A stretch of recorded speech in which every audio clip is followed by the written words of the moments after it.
This podcast is part of the Everyday Heroes Podcast Network, the network for first responders and those who support them.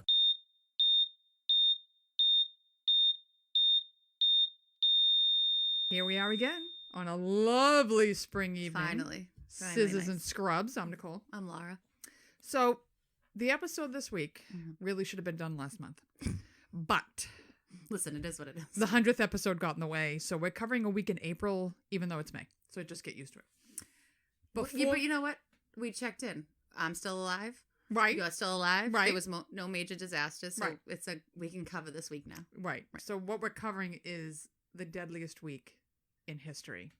And there's honorable mentions, which of course I forgot to bring my papers for that.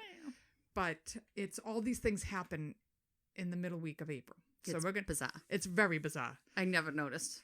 Before we do that, I have to tell a little funny story. Okay. So I'm on the way to work the other day. I'm talking to my husband, Mhm. and he works at a courthouse. Mhm. So he works, he's a court officer, so he works security. Mhm. Probation department calls him. There's a funny smell up here. He's like, okay, you need to come up and check it out. Now, he's security. I don't know what he has to do with the funny Right. smell. It should be buildings and grounds, but he goes up. And he's like, well, it doesn't smell like rotten eggs, so it's not gas. Mm-hmm. You don't smell CO2. He's like, it smelled like there was a bad smell and there was like a sweet smell to it. He goes, I don't think there's anything wrong here. Mm-hmm. You're good. He goes back downstairs.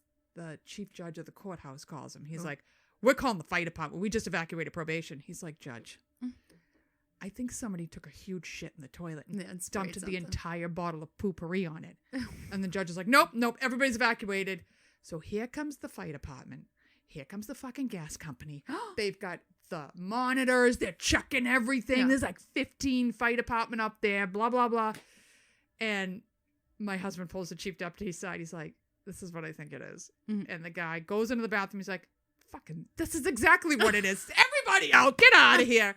Brian's like, how come you wouldn't own up to it? I said, Brian, I would rupture my colon before I would ever tell anybody it was me. Yeah. Especially after the fire department. Right. And the gas company shows Gas up. You calls, think I yeah. would now be like, it was me? Right. Are you out of your fucking mind? No. Can you I imagine? could not stop laughing. That's I could awful. not. And then I told him the story about when the doctor was operating and the med student was like, Oh, farting, yes. Yeah. and he thought Thought he hit the colon. yeah.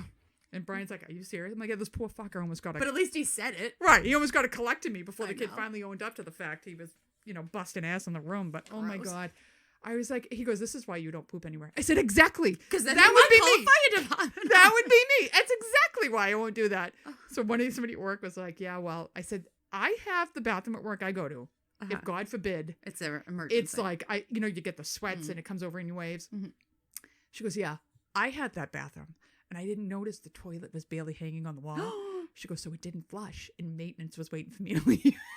Oh, no. She goes, I went back in, I threw paper towels on, and she was like, I'm so sorry. I said, I would have died. I would have fucking died. I really I would would have have died. I don't think I ever would I have would come have out of stayed that. the rest of the shift. At least until maintenance left to change shift. And then I would have snuck out. Right. I'm like, I would have died. Nope. This is my fear. This Oh is my exactly why I can't poop anywhere but home. Yeah. All right? Everybody at home knows I poop. Everybody else is supposed to assume I don't. Right. So I just, no. All right. my So God. poop stories aside, Mm-hmm. they're always good. The deadliest week in history. Yes.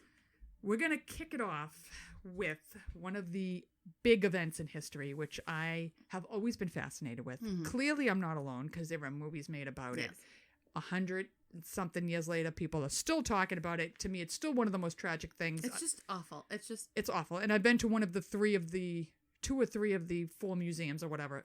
We're talking the Titanic. Yes. All right. Here we go. Mhm. April 14th to April 15th, 1912. Yes. Do you know what RMS stands for? Royal Majesty. Close. Oh. what? Royal Mail Ship. Oh, I said Why it's a Royal Mail, like the mail, and I'm going to Yeah. mail you. The Royal Mail Ship Titanic. Okay. HMS is His or Her Majesty's ship, Oh, okay. but that's a military ship. I was pretty close. You were close. I was going to give it to you. All right. March 31st, 1909. The White Star Line lays the keel of the Titanic in Belfast, Ireland. So that's the only place yet I haven't gone that's Titanic related. Yes. It is one of 3 luxury liners that the White Star Line is building. There's the Olympic, the Britannic, and the Titanic. And they're all designed by Thomas Andrew. The Titanic features first-class dining saloon, 4 elevators, and a swimming pool as just some of its amenities. Nice. All right. This microphone's in my way. I need to really back up, Mike, and he won't let me. Okay. For safety, they build compartments.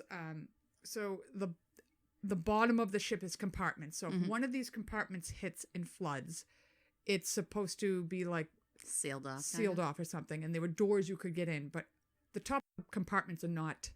So the compartment may be 20 feet high, but there's no cap to it. So it could pour into the next compartment, which if it had a cap, it's going to stay isolated. Just in that one. Okay. It has a carrying capacity of 46,328 tons. When it's fully laden, it weighs 52,000 tons. It is 882 and a half feet long. It is 92 and a half feet wide. On April 10th, 1912, it set sail from Southampton, England. It stops over in France, where it picks up the Astors. And it stops over then in Cobh, which we went to when we were in Ireland. My favorite place in Ireland. It has this gorgeous cathedral. Gorgeous cathedral, and then the building that they left from is exactly as it was in 1912. It is the last place in Europe that they leave, and they set sail towards New York. When they finally set sail, there are 2,240 people on board. There are many famous first-class passengers. There's the unsinkable Molly Brown, which Debbie Reynolds played her in a musical, and it was my favorite movie as a kid. I never saw that. Because Molly Brown was raised like very rural, and then she married a guy who hit huge money in Colorado, and so she was shunned by society because she was very crass, and she was in new money. She was new money, and she had no class. Right. God bless her. God love her. John Jacob Astor, which if you've recently watched The Gilded Age, I believe he is the son of the old lady Astor in The Gilded Age. Right. And his 18-year-old pregnant wife around the Titanic. Benjamin Guggenheim from the Guggenheim Museum.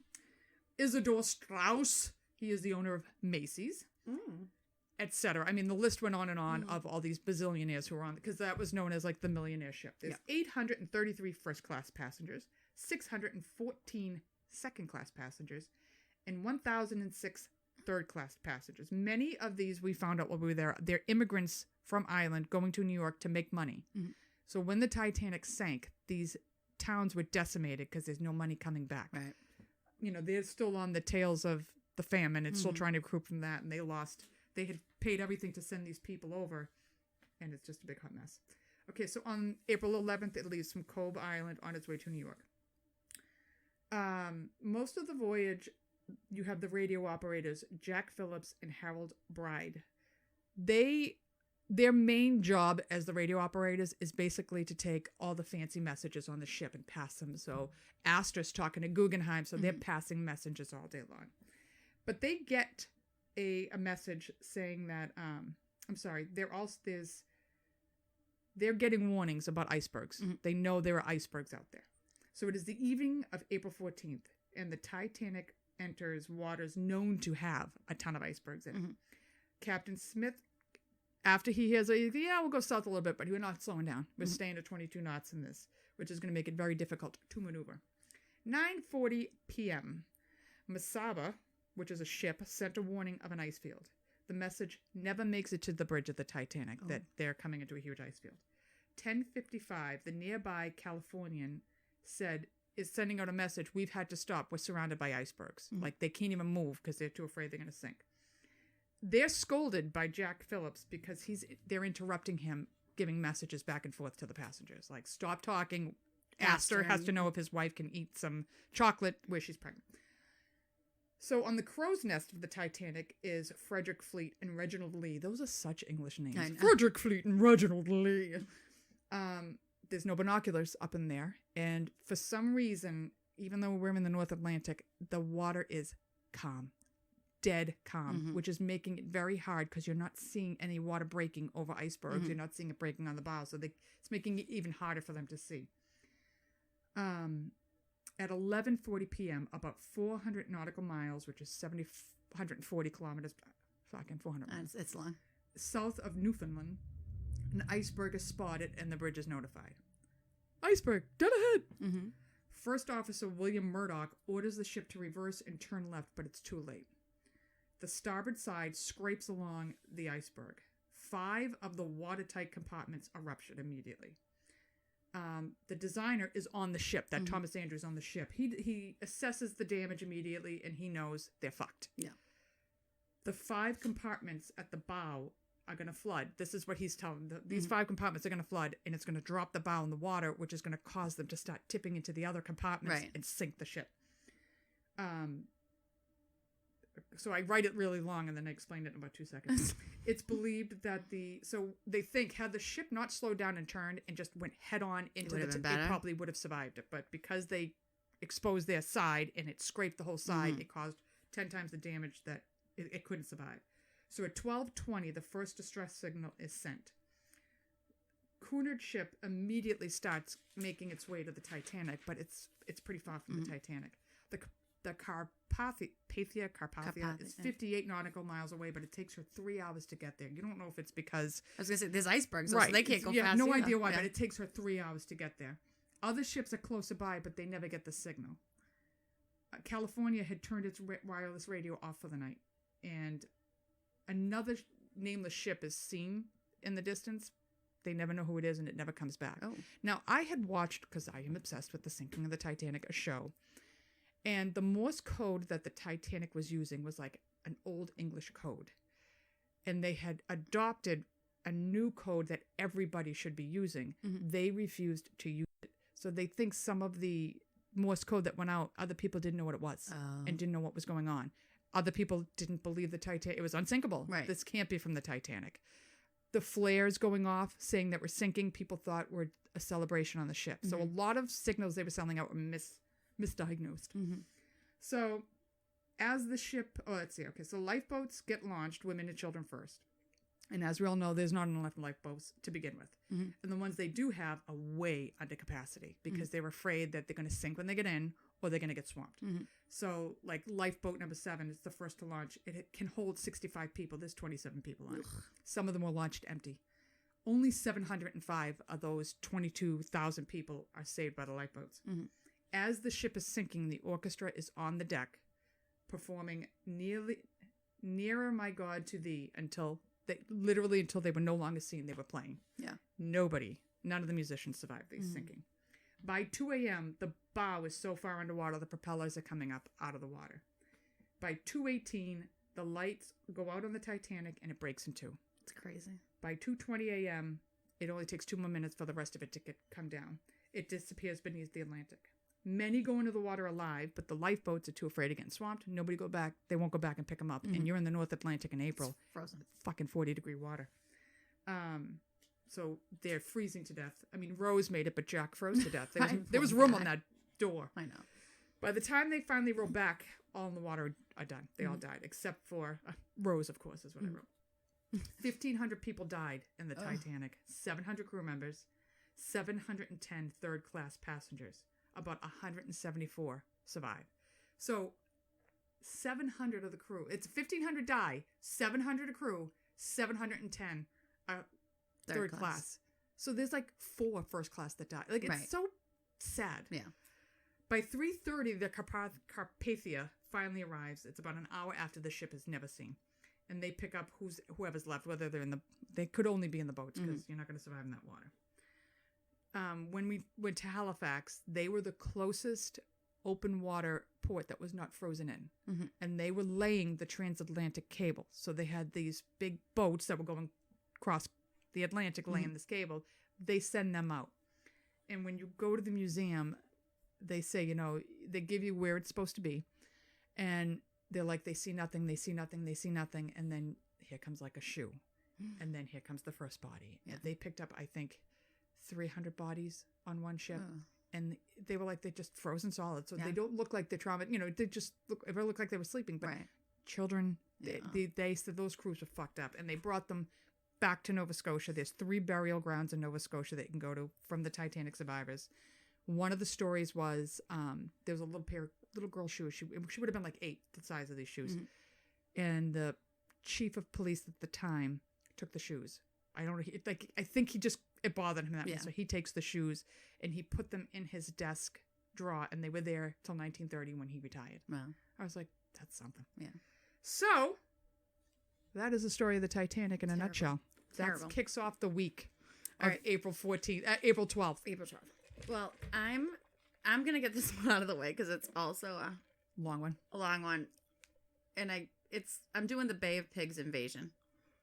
I got this information. I just think of Billy Joel, Bay of Pigs Invasion. That's part of his song. Oh, really? Yeah, we didn't start the fire. Oh, yeah.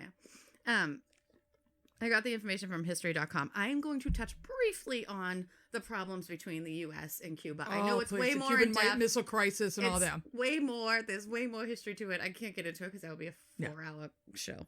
Anyways, so on April 17th, 1961, the United States CIA launched a failed attack to remove Fidel Castro from power. That is what the Bay of Pigs invasion My dad is. was in the Bay of Pigs. So, a little backstory, like a little teeny backstory.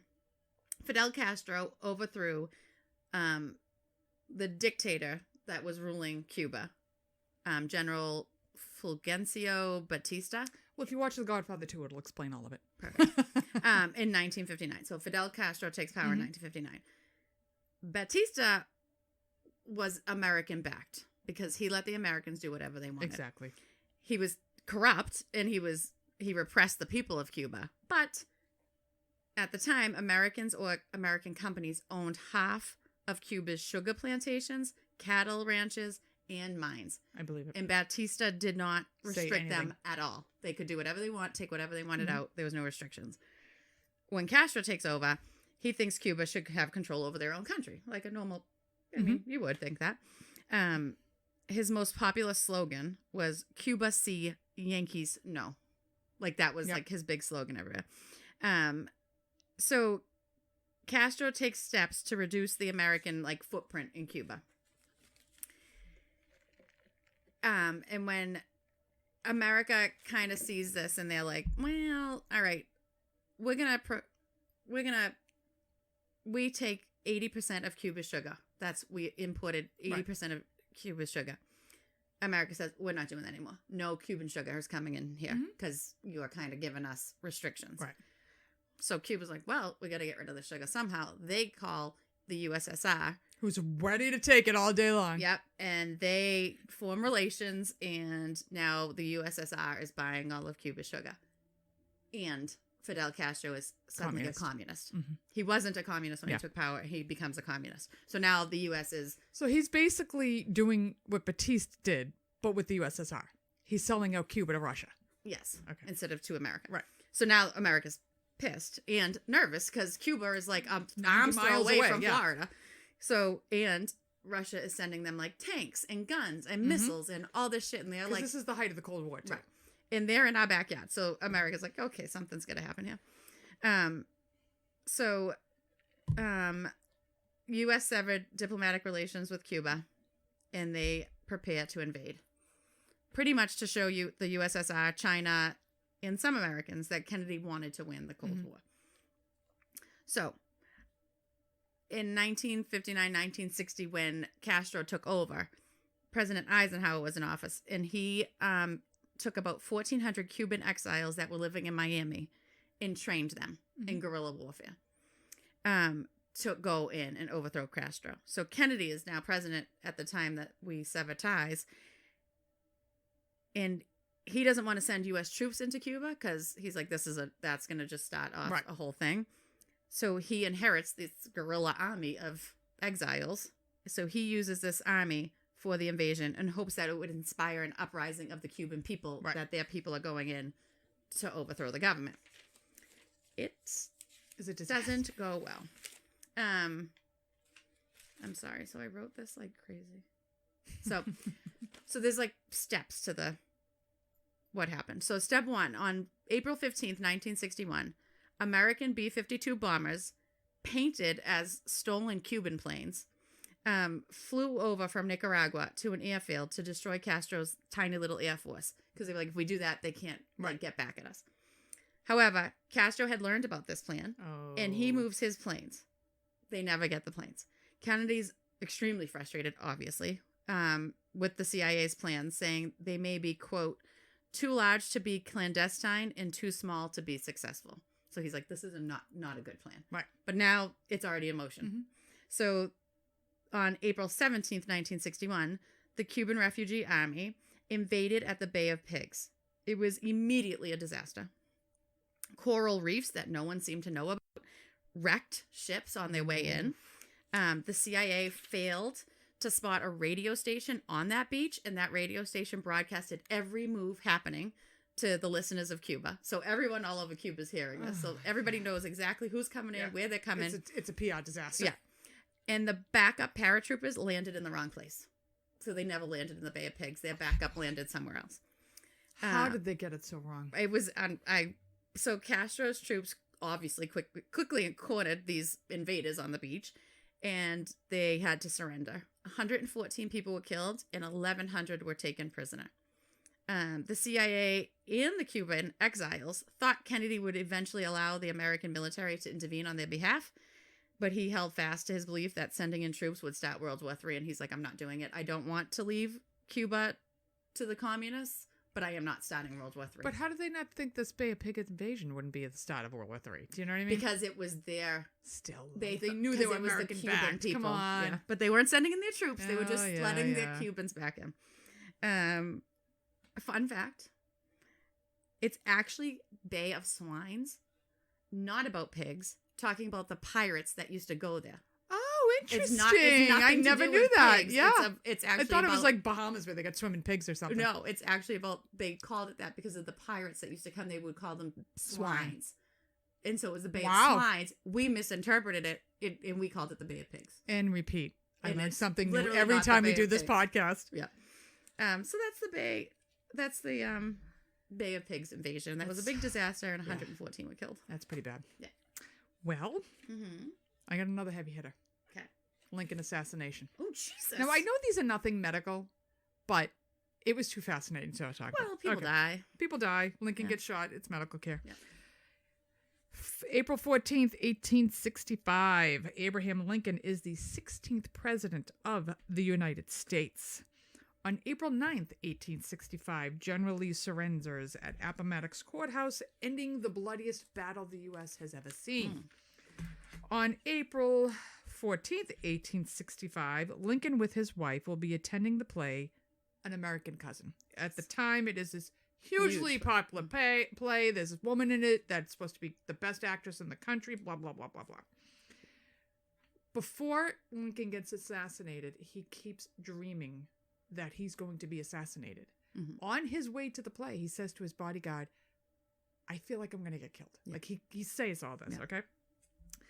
On the morning of the 14th, John Wilkes Booth, who is an actor, Mm-hmm. and he hates Lincoln so much he can't even stand it because he is he's against abolition. He wanted slavery. He's pro-South, even though he wouldn't fight for the South. Yeah. He hid in the North. Mhm. He is a huge anti-abolitionist. He learns Lincoln's going to be attending the play that night. Now, he and a bunch of other conspirators had been trying to find a way to get to Lincoln. Okay. So he and his other conspirators, they have a plot to kill Lincoln, the Vice President, Andrew Johnson, Mm-hmm. and the Secretary of the State, William Seward. Grant is also on the list because the night of the play, Grant and his wife are also supposed to be there. They don't like Mary Todd Lincoln. Mhm. So they're like, oh, yeah, kid's got the flu. Can't go. No, we're not sitting in the box No, with you. that's what saves his life. Mhm. So George Andrew Alzarot, Sure. I don't know. He's a German guy. Mhm. He's tasked with killing the Vice President Johnson. Mhm. Lewis Powell, he is to attack William Seward. Mm-hmm. The German guy, because we're going to call him George because I can't pronounce him. He is supposed to do this. He goes to a bar. He starts drinking. He doesn't have the courage. He had actually rented a room in the same place as Johnson. He couldn't do it. He couldn't. So he's drinking all fucking day. He starts stumbling around D.C. at night, drops a knife. This woman sees him drop the knife, calls the police because at this point, Lincoln has already been shot and she figured this is no good. So this poor fucker winds up getting hung for the plot, even though he didn't do anything. William Seward, He had been in a carriage accident, so he's home recovering from his carriage accident. Oh. On April 14th, Lewis Powell knocks on his door with a, quote, pharmacy delivery. Forces himself into the house. He winds up attacking the butler. He attacks Seward's son, forces himself into the room, stabs him 3 times in the throat and 2 times in the face. Fucking guy survives. Ugh, I was going to say, I don't remember him dying. He survives, but he's never the same. And he tried to go back to work. He was just never the same. Mm-hmm. So these are all happening at the same time Lincoln's at the theater. All right, so he's at the theater. He's supposed to be tending the play with Grant. We already went through that. They hate his wife, so they didn't go. Booth enters the theater, and he makes his way to Lincoln's private box, which is completely unguarded. Nobody knows where his bodyguard was at the time. Could you just imagine for 1 second? Like, I was talking with Paul or something, and they were doing an Obama fundraiser. This is years ago. And I think it was run by one of the former residents we work with, and they had a huge $10 million check for the campaign, but they were like, you have to come to Boston and pick it up. Mm-hmm. They shut down every fucking street in Boston. It was a disaster. He was like, traffic couldn't get anywhere. And this, you could walk right up to Lincoln and be like, hey, what's up, dude? Right. It's just insane how this happens, okay? He enters it. He once he gets in, he bars it shut from the inside. And at the moment of the play, when he knew it would be really loud, he takes out his .44 caliber Derringer and shoots him in the back of the head. Leaps from the box, says some stupid phrase. He leaps over the box, breaks his leg when he hits the stage, says some stupid fucking phrase, and takes off where there's a horse waiting for him. Lincoln is immediately, there's doctors in the audience. They immediately tend to him. He's taken across the street to a lodging house. He's pronounced it dead at 7:22 a.m. the next morning. Eventually, I'm not going to get into the whole story. It's a pretty famous one. Yeah. Booth and all the conspirators are found, including the female, Mary, I can't think of her name, Mary Surratt. Was she the first woman executed? I don't remember, but they hang all of them for this conspiracy. And then Andrew Johnson takes over. Everybody hated him. They impeach him. And then you get Grant. And that is another horrible event in April, on the week of April. So when we went to D.C., we went to the Playhouse, and then across the street, you go to the boarding house and stuff. It is really cool. Oh, I can't. I've never been. I have to get to D.C. Yeah. Oh, my God. I have never been. You've never been there. You know why? Because I want to see so much, and I didn't want my kids little and giving me, like, I want to, like, I want to see everything. I want to be at the theater. I want to see fucking everything. It was awesome. It's very interesting. It's sad, but it's very interesting. Okay, so I'm doing now the Mississippi River flood of 1927. Oh my God. I'm going to tell you, the 20s and 30s in this country sucked. Yeah, it was terrible. Sucked. Otherwise known as the Great Flood of 1927, is one of the worst natural disasters in U.S. history. And I had never heard of it. Half the shit I covered, I never heard of. In early 1927, there were several months of heavy, heavy, heavy rain, which caused the Mississippi River to swell to unprecedented levels, of course. On April 16th, the first levee broke because of the size of the river. It's just too big, the levee breaks. Just one. Then on April 21st, the Mounds Landing levee breaks. For the next few weeks, almost every levee has been breached. That's bad. Some residential areas were 30 feet of water deep. It took 2 months for the water to completely subside. The flood left 750,000 people without food, water, clothing, or work. Unfortunately, the white population was favored during relief and rescue operations because this is a time when, it's no good down there. Thousands of plantation workers were forced to work in disgusting conditions. Can you imagine? No. Like, I always think that anytime it floods anywhere, I'm always like, oh my God, all the poop and the dead bodies and the animal bodies and oh my God. Yep. So they're forced to work in disgusting conditions to shore up the levees. Then they're left without food or water when they're stranded at the levees when the water rises.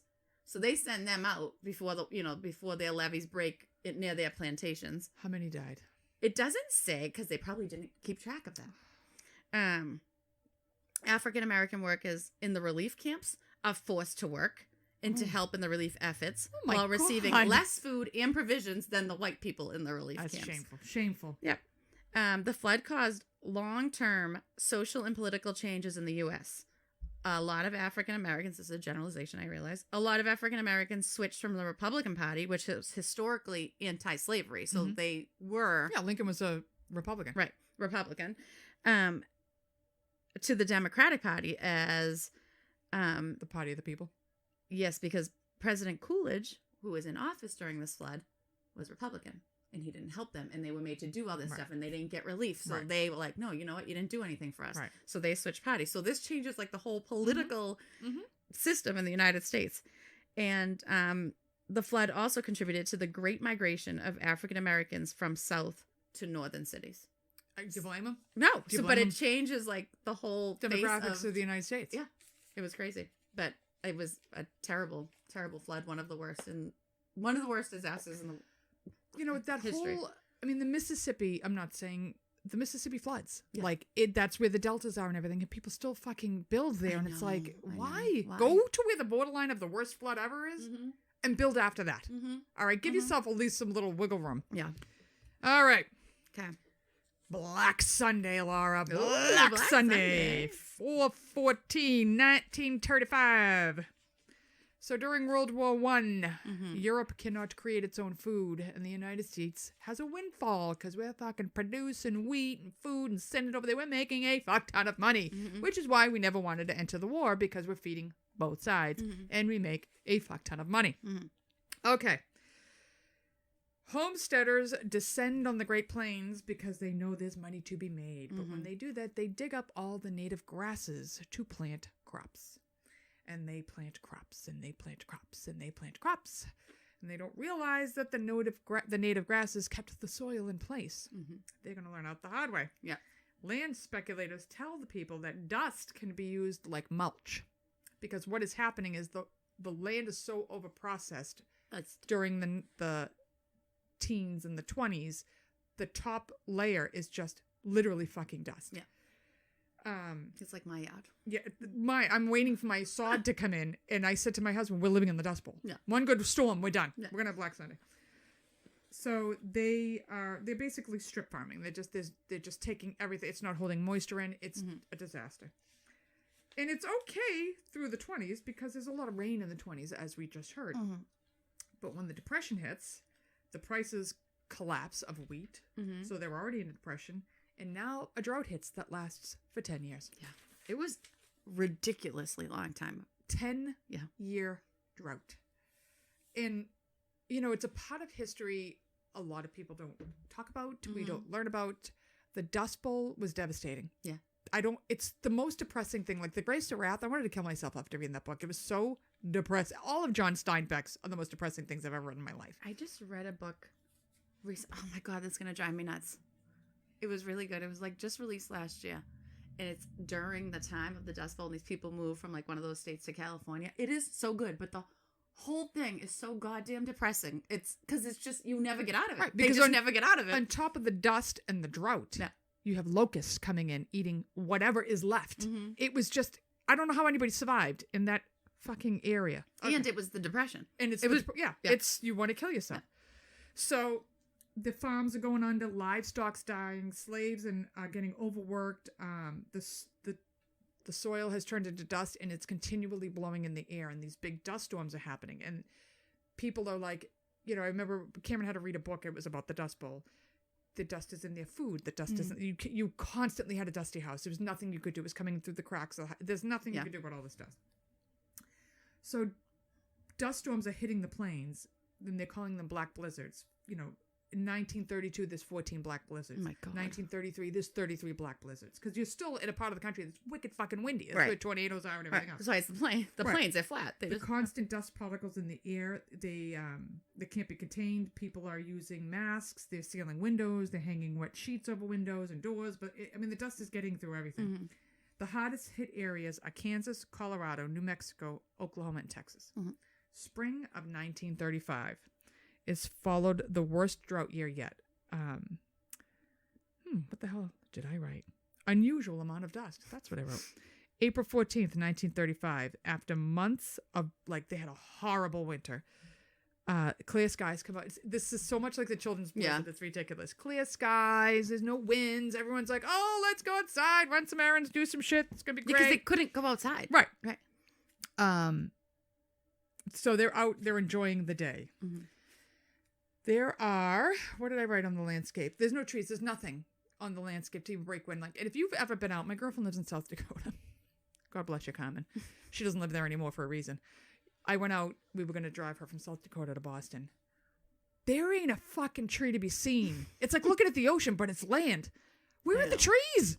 Yeah, that's weird. And so you wonder why the wind comes down from Canada. There's nothing to stop it. There's no mountains. It's flat. Yeah. I could never live out there. No. Okay. All right. Now that I've gone on and smashed South Dakota. Yeah. So they're going to church. They're hanging out in the sunshine. And unbeknownst to them, here comes the cold front moving down from Canada. Eesh. And it clashes with the warm coming up from the Dakotas, and it starts winds. And in just a few hours, the temp drops 30 degrees, and the winds start a-whipping. The winds create a dust cloud that went hundreds of miles wide and thousands of feet high. Oh, my God. It reached its full fury in southeast Colorado, southwest Kansas, and the Texas and Oklahoma panhandles. The sky, where it's already terrible. Right. Oh, yeah. those are horrible too. And the sky is black. People can't see anything. They're forced to take shelter wherever they are at the time. So if they're in the cars, you're in your car for a day because you can't get out of it. You're in basements. You're under beds. They can't see their hands in front of their face. There's so much dust in the air. Woody Guthrie wrote, "You couldn't see your hands in front of your face." People believed it was the end of the world. I mean, one woman considers killing her child because she believes it's Armageddon. She's like, I don't want my kid living like this. Yeah.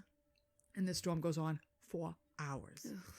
And it's unclear if anyone died. One man went blind from it, but the animals who were caught, it done. All the livestock's done. And it was the worst black blizzard of the Dust Bowl year. It displaced 300,000 tons of topsoil. Oh, my God. As far east as the East Coast. Oh, my God. From Texas to the East Coast could be seen. And that, my friends, is Black Sunday. Oh my God, it's going to make me nuts what that book was. Oh my God. Anyways, I'm reading it and the whole time, like, I could never live there. I just couldn't live there. Like, it's like, and they were doing all these people, like, I mean, obviously this is a fictional book, but, you know, they're doing well. Everybody was doing well in the early, you know, teens and the things. Because there was tons of money coming in. And their land is great. And the government's coming in and paying for the crops they're growing because of the war. And, like, they're doing really well. And then everything went bad. And just in a split second. Yep. It's just, and it's just dust everywhere. The book that Cameron reads, and one of the mothers complained about the book, which to me, to be honest with you, I thought it was a good book for them to read. I think they needed to hear it. It's about a young girl living in the Dust Bowl. Yeah. Her mother, so they would have kerosene beside the stove. The mother gets severely burned by this kerosene and dies. And it's like everything that could happen to this poor kid happened, but she still bonds with her father. And like, you know, we're growing the apples are starting to come. Here come the locusts. Gone. Not even a leaf left on the tree. And they're like just struggling to survive. Yeah. And I thought that was 10 years of it. That's why FDR was so anxious to get us into war. Yeah. Because it dragged you right out of the Depression because now you're creating ships, you're creating planes, there's jobs, the men are working. It brought us right out of the Depression, but how long would it have lasted? Yeah. If World War II didn't happen. I don't know. Awful. Anyway. Awful time. All right. This has nothing to do with nursing, but we're going on anyway. Yeah, anyways. Well, I mean, the dust, all the lung disease. Lung disease and everything. Oh, my God. Blindness. Can you imagine breathing that every Constantly. day? Ugh, no. Constantly. No. I would have been dead immediately. Okay, I'm going to do the West Fertilizer Plant Explosion. Ooh. And I got this from the denverpost.com. On April 17th, 2013, so we're up to date now. I remember this. It was on like you could see footage of it. It was crazy. There was footage, but I don't remember it, but there was footage. I remember because you could see the shockwave go across the. It was fucking crazy. So April 17th, a fire started at the West Fertilizer Plant in West, Texas. It's not West Texas. The name of the town is West. How unoriginal are you to come up with it's the not name even like in West? It's not even in West Texas. I had to read it like 400 times. I'm like, oh, this is the town. Like, this isn't. They're not in West Texas. I'm like, what's the town? We live north, but we're called West. Yeah, it's like in the south side. I don't know. It doesn't make it. Anyways, the town is called West. Where do you live? West. Don't west of be where? confused. No, just West. Just West. So the fire started in this fertilizer plant at around 7:29. A witness called 911 to report it. Emergency responders arrived to fight the fire, unaware that the ammonium nitrate stored at the plant was an explosive hazard. At 7:51, there was a massive explosion. It registered as a magnitude 2.1 earthquake. It looked like a 2.1 Yeah. earthquake. The crater left behind was 93 feet wide and 12 feet deep. Holy shit. A nearby school, nursing home, and apartment complex were severely damaged. They were gone. Doors and windows and other damage occurred to 150 other homes and buildings. 260 people were sent to hospitals for treatment. Most injuries were traumatic brain injuries, eye injuries, cuts, wounds, stuff like that. 15 people were killed. 12 were emergency responders because they went in to fight the fire and the thing explodes. 1 was a resident of that nearby nursing home, and 2 lived in that nearby apartment complex. The nursing home, she just had a heart attack. And they were Jesus, so damaged. we're dying. They were like right there. They had to be like leveled. They died from blunt force trauma, blast force injuries, and severe fractures. Oh, that's terrible. The entire town was evacuated because they didn't know how bad this was going to be in case of the spreading fires or toxic gases from the plant. They literally went door to door and made sure nobody was in any house in the town. The cause is believed to be arson, but no one has ever been arrested for it. I didn't know it was set. Yeah. They said it was not a natural or like it didn't just occur. Something happened. Like either there was like a golf cart or something. They were like, maybe that leaked or something. You know, there was something, but they believe it was arson. Wow. Yeah. Well, we're moving on to April 19th, 1989. Okay. The USS Iowa explosion. Oh, yeah. I remember this as well. The USS Iowa was preparing for a live fire training in Vieques, Puerto Rico. Okay. I thought that sounded pretty good. Sure. Mike Carr is wearing headphones so he can hear the crews in the other turrets. So when you're on these ships, the gunner's mates go in, they shoot the guns to make sure they still work. So there's different turrets in this cruise in each turret to get this gun shooting. So he's in a separate turret and he can hear all the other turrets when they're talking. Mm-hmm. At 9:50 a.m., a call comes over the headphones that turret 2, the center gun, is having problems. Mm-hmm. 2 minutes later, Senior Chief Ziegler, in charge of turret 2, alarms for a fire in turret 2. You don't want a fire in any of these turrets. They have a lot of ammunition. Then came a huge blast that literally blows the ear headsets off a car who was listening. Rocks the ship. The whole ship is like woof on its side. 2 sailors get blown onto the deck from the turret. And it takes 8 hours to put the fire out of this turret. It's believed the powder bags ripped and a chain sparked, which set off the first explosion. The gun lubricants ignite next. The powder gun door is open to the center gun. So the powder gun door is probably where they keep all of the, I'm only assuming because I have never been on a military ship. Mm-hmm. I've been on them not when they're active. Yes, not active. I haven't been in the gun turret. So I think it's where they keep all the powder to keep, getting the gun going. The powder gun door is open, and when to the center gun, and the fireball goes straight to the bottom of the turret, setting off all of the powder and blowing them up. This causes multiple explosions. The last explosion is so strong, it blows the 2-ton hatch off its hinges into the water. It kills 47 sailors, and it is the first explosion in a battleship turret since 1943, when 43 sailors on the USS Mississippi are killed. Now, that's really what happened. Mm-hmm. I remember this explosion, and I had said to Brian when I said, "Do you remember the USS Iowa?" He goes, "Yeah, wasn't it like 2 gay guys?" What? Yes. So when you read this, the initial report that came out, they were 2 guys that were friends that worked in that turret. They were both gunner's mates. For whatever reason, John makes Jim his beneficiary. The Navy blames this as like a lover's suicide initially because of this beneficiary thing. Because the kid is killed in the blast, this guy gets his money. What it basically boiled down to is the blame game. Navy puts that out because they don't want to be responsible for having old equipment. Right. And what it boiled down to was the ship was old. Mm-hmm. They, at the time, I think, who's in power in 89? It might have been Clinton. No, was it Clinton? No, it was Bush, I think. Yeah, the first Bush is president.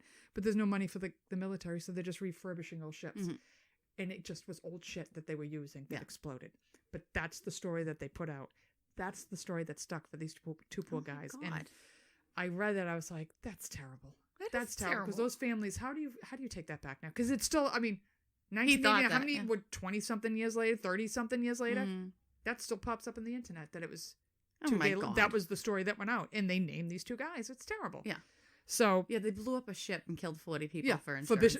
for military insurance. How much money do Right. you think that kid's Right. getting? I mean, it's not Right. millions by No. any means. So that was the USS Iowa. Fascinating. Okay. Fascinating. This is my last one. Okay. The Oklahoma City bombing. Oh, that was terrible. It was awful. Fucking terrible. Got this from There's a date for it right FBI.gov. here. Yeah. So I remember, all I can picture in my head is the picture of the building, building with all gutted. that, Yeah. the floors like on top of each other. And, like the whole front of it's gone, or the north side of it's gone. At 9:02 a.m. on April 19th, 1995, a Ryder truck parked with a homemade 4,800-pound bomb made of agricultural fertilizer, diesel fuel, and other chemicals was detonated. It was parked at the north entrance of the Alfred P. Murrah Federal Building in downtown Oklahoma City. The area immediately after the bomb went off looked like a friggin' It was war zone. ridiculous. It was unreal. A third of the federal building was gone. Yep. Immediately gone. You should Google the pictures of it because it's ridiculous. If you don't remember this, Yeah. it's unreal. A third of the building was gone. The floors were just, you can see every Yeah, floor. it's like somebody And took all of the wall off. Yeah. So you can see everything inside of the building. all the floors, and like some of them are pancaked onto Yep. each other. Dozens of cars were like immediately incinerated, like all around the area. And 300 surrounding buildings were damaged or destroyed. 300. 850 people were injured.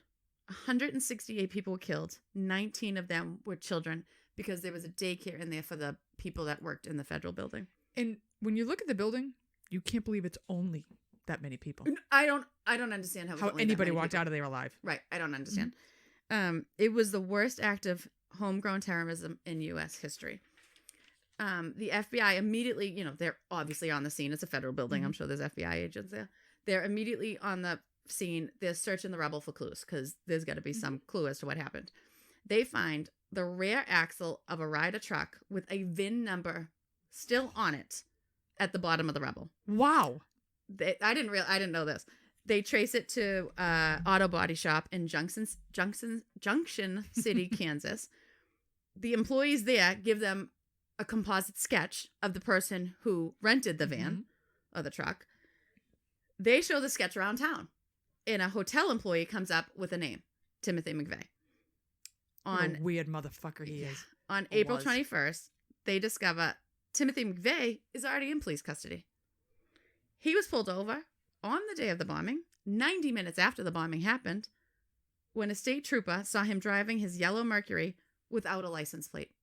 This Wow. moron plans this whole thing, And then drives has without a his license getaway plate. car there, has no license plate on the car. So he pulls him over. He takes him out of the car. Timothy McVeigh has a concealed weapon on him, so he arrests him. So he's in jail on the 21st. Thank fucking Right. God. When they figure out who this guy is. McVeigh was an ex-army soldier that turned on the U.S. government. He had these radical, Was he like one of these Ruby Ridge people? kinda. Yeah, okay. He had two accomplices.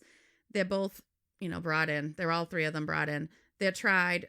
Timothy McVeigh and One other Terry guy, right? Nichols Yes. were charged with like conspiracy in the murders. Mhm. There's this other guy, Michael Fortier, and he was really just charged with, I think, like he helped them afterwards or something, or he helped them move guns or something like that. He wasn't charged with the murders. He wasn't in on that. Right. So they're all tried. They're all found guilty. McVeigh was executed on June 11th, 2001. Terry Nichols was sentenced to life without parole, and Michael Fortier was sentenced to 12 years in prison. I don't think McVeigh fought at all for the execution either. No, I think I don't think he did any appeals, nothing. No. I think he just, I think it was like immediate. yeah. It was like Piece of three or 4 years after he was convicted. It was terrible. I just remember the daycare. That's literally in my head. That's all I can think That's of. all I There was a can remember is the daycare in that daycare. building. All right, Laura, we're going to finish it up April 20th, 1914. Oh, you're all just back in the day. I am back in I the brought day. us to present day. I'm going back. Okay. Going take it back again. 2 years after the Titanic, Ludlow Massacre. Oh. It's just all this shit you never hear about. I know. All right? And I was saying to Brian the other night, and sometimes I think I talk and he has no fucking idea what I'm talking about. I think most of the time he I was thinks. gonna say, So we were horrible people. Like, I am very pro-American. You know that. Red, white, and blue pours out of my veins. I love the United States, but we were fucking horrible people back in the day. We really were. That being said, we have absolutely changed things because we realized we were horrible and we changed things. This is one of these horrible things that we were just, it was an elitist country, and if you weren't fucking white and in power, you were fucked. It didn't matter if you were black, Italian, Greek, Russian, it didn't fucking matter. If you weren't white Protestant, you were fucked. All right, that's my rant for this episode. Okay. Wait till next episode, ladies and gentlemen. It's going to get ugly. Okay. The United Mine Workers of America in Colorado had been on strike since my birthday, September 13th, 1913, except I'm not born for 60-something more years. 60 years, because I was born in 73, so 60 years.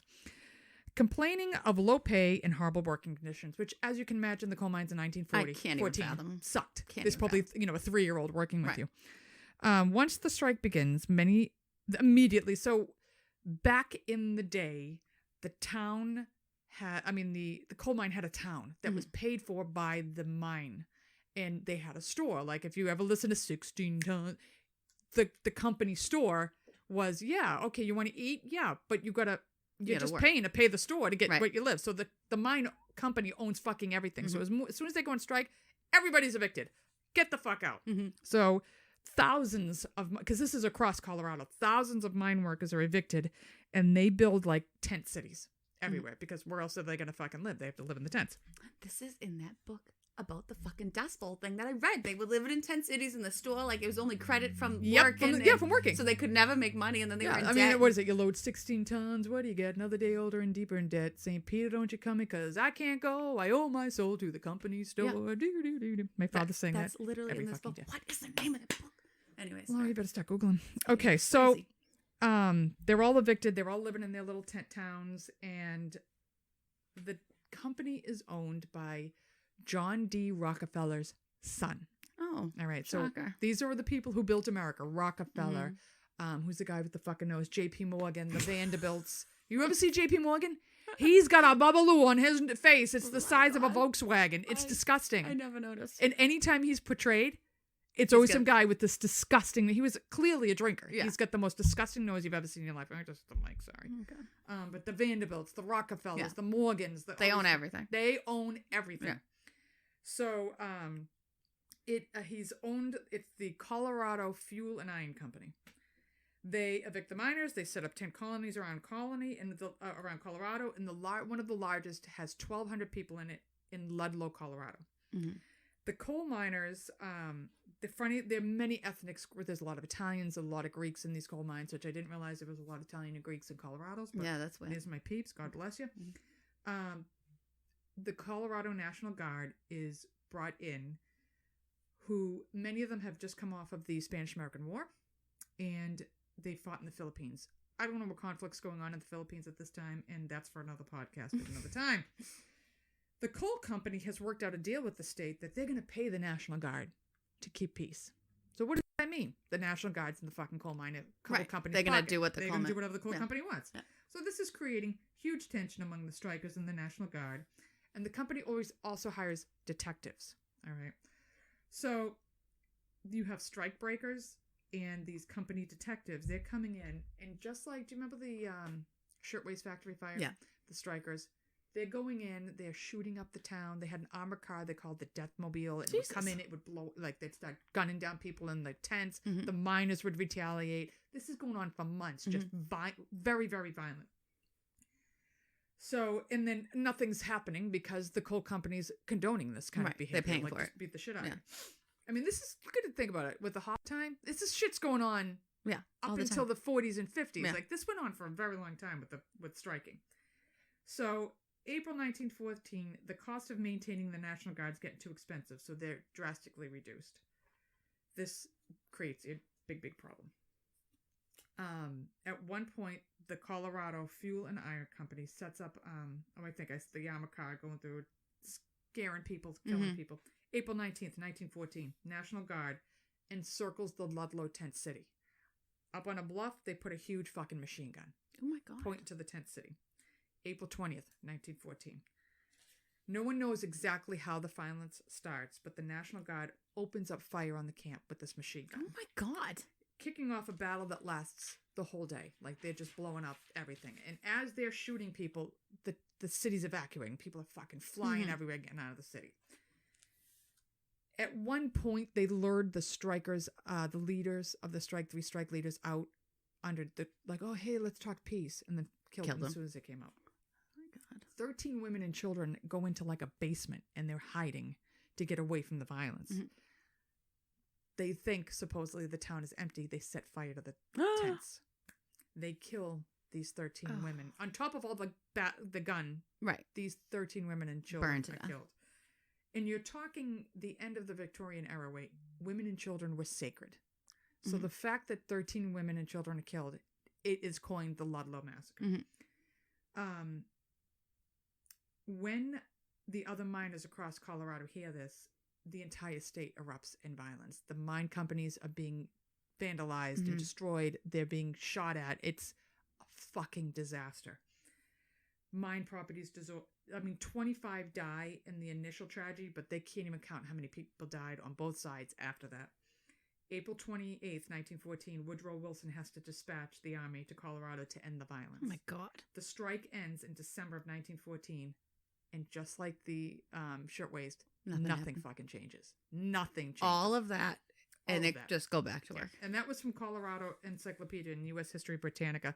My other articles, I got a lot from history.com, and I just didn't write it down.